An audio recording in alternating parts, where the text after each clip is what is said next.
Tiongkok sejak 5.000 tahun yang lalu hingga tahun 1978 merupakan negara miskin yang sering dilanda resesi kemanusiaan baik disebabkan oleh peperangan atau gagal panen yang menyebabkan kelaparan. Tetapi sejak tahun 1978 hingga saat ini, Tiongkok menjadi salah satu negara besar atau big country dalam perdagangan dunia dan berusaha mendekati Amerika dalam kekuatan militernya Amerika agar dapat menyebut dirinya negara superpower. Apa yang Tiongkok lakukan? Apa mereka bisa menjadi negara superpower? Kita pelajari sejarah mereka yang seakan menjadi pola dan karma jalan hidup negara Tiongkok. Kita semua tahu seperti bangsa Mesir, Nordik, Barat India, dan Nusantara, bangsa Tionghoa adalah bangsa yang memiliki jejak peradaban yang cukup tua di dunia, yaitu sekitar 5.000 tahunan. Sama halnya dengan bangsa Mesir yang berawal dan ditopang kehidupannya oleh sungai Nil, bangsa Tionghoa berawal dan ditopang kehidupannya oleh sungai Kuning atau Huanghe dan sungai Yangtze. Kalau Nusantara adalah bangsa pengendali lautan, samudera, dan selat, negara maritim Nusantara sejarah aslinya.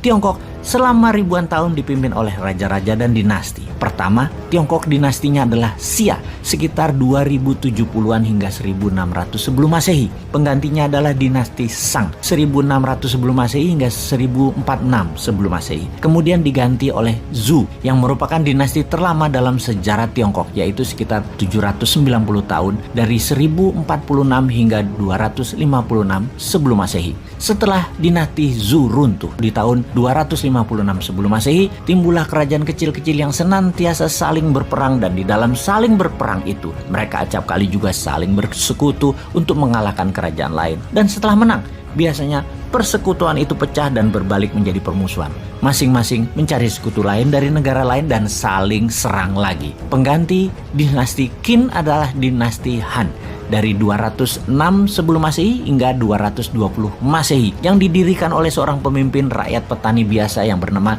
Liu Bang.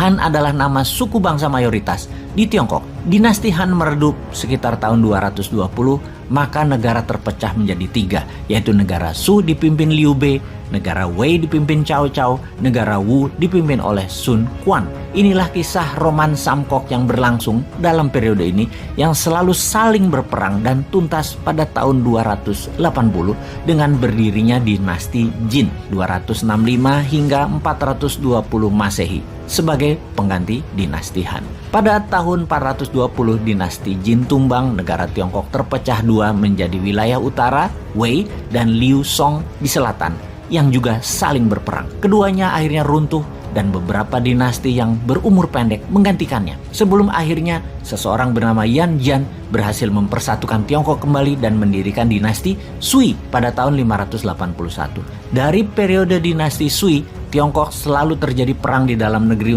untuk merebut kekuasaan dan tidak ada yang lebih dari 200 tahun mengendalikan Tiongkok. Hingga saat ini, itulah ciri Tiongkok. Jago produksi barang kebutuhan, jago dagang, dan kekuasaan diperebutkan menggunakan kekerasan. Di abad 20, Tiongkok yang telah mengalami masa-masa sulit setelah keruntuhan di dinasti Qing pada tahun 1911-1912 mengalami masa-masa peperangan panjang setelahnya, termasuk diserang Jepang dan dijajah Eropa selama 100 tahun. Bersatu di tangan Mao Zedong yang beraliran komunis, membantai habis sistem kerajaan dan sistem pemerintahan patronase. Tiongkok di tangan bapak modernisasi kemudian, yaitu Deng Xiaoping pada tahun 1978 mulai menggeliat dari tidur panjangnya.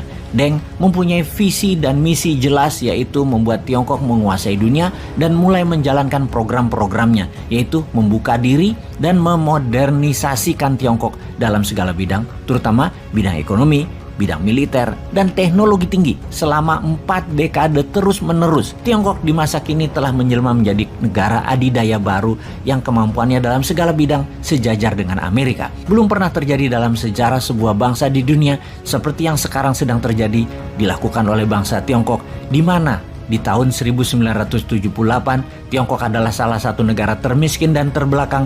Hanya dalam tempo 40 tahun saja telah merubah menjadi negara adidaya dan menjelma menjadi raksasa ekonomi dunia. Kekuatan militernya meningkat dan menguasai hampir seluruh teknologi tinggi di dunia. Tiongkok kedepannya bercita-cita mengungguli Amerika Serikat dalam berbagai bidang dan akan menjadikan dirinya negara terbesar dan terkuat di dunia. Itulah Zhongguo Meng atau China Dream yang diprakarasai oleh Xi Jinping, presiden saat ini.